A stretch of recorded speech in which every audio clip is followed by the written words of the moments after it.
अथ पञ्चदशोऽध्यायः पुरुषोत्तमप्राप्तियोगः।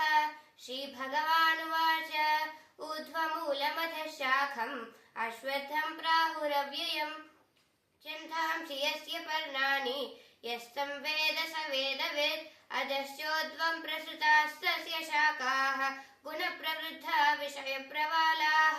अधश्च मूलान्यनुसन्ततानि कर्मानुबन्धीनि मनुष्यलोके। न रूपमस्येह ततोपलभ्यते नान्तो न चादिर्न च सम्प्रतिष्ठा।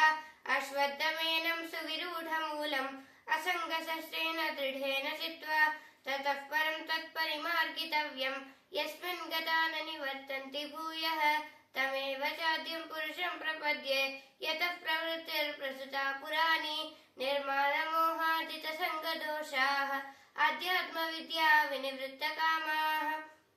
द्वन्द्वैर्विमुक्ताः सुखदुःखसंज्ञैः गच्छन्त्यमूढाः पदमव्ययं तत्। न तद्भासयते सूर्यः न शशाङ्को न पावकः यद्गत्वा न निवर्तन्ते तद्धाम परमं मम।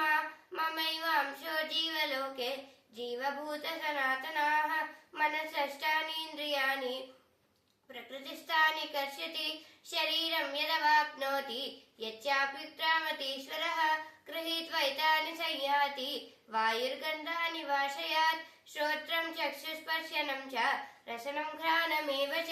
अधिष्ठाय मनश्चायं विषयानुपसेवते उत्क्रामन्तं स्थितं वापि पुञ्जानं वा गुणान्वितं।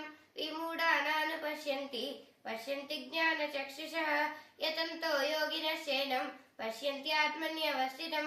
यतन्तोऽप्यकृतात्मानः नैनं पश्यन्त्यचेतसः। यदादित्यगतं तेजः जगद्भासयतेऽखिलं यच्चन्द्रमसि यच्चाग्नौ तत्तेजो विद्धि मामकम्। गामाविश्य च भूतानि धारयाम्यहमौजसा पुष्णामि चोषधीः सर्वाः सोमो भूत्वा रसात्मकः। अहं वैश्वानरो भूत्वा प्राणिनां देहमाश्रितः प्राणापानसमायुक्तः पचाम्यन्नं चतुर्विधं। सर्वस्य चाहं हृदि सन्निविष्टः मत्तस्मृतिर्ज्ञानमपोहनं च। वेदैश्च सर्वैरहमेव वेद्यः वेदान्तकृद्वेदविदेव चाहं। द्वामिमौ पुरुषौ लोके क्षरक्षाक्षर एव च। क्षरः सर्वाणि भूतानि कूटस्थोऽक्षर उच्यते। उत्तमः पुरुषः स्वन्यः परमात्मेत्युदाहृतः यो लोकत्रयमाविश्य बिभत्यव्यय ईश्वरः। यस्माक्षरमतीतोऽहम् अक्षरादपि चोत्तमः अतोऽस्मि लोके वेदे च प्रतितः पुरुषोत्तमः। यो मामेवमसम्मूढः जानाति पुरुषोत्तमं स सर्वविद् भजति मां सर्वभावेन भारत। इति गुह्यतमं शास्त्रम् इदमुक्तं मया नघ। एतद्भूत्वा बुद्धिमान् स्यात् कृतकृत्यश्च भारत।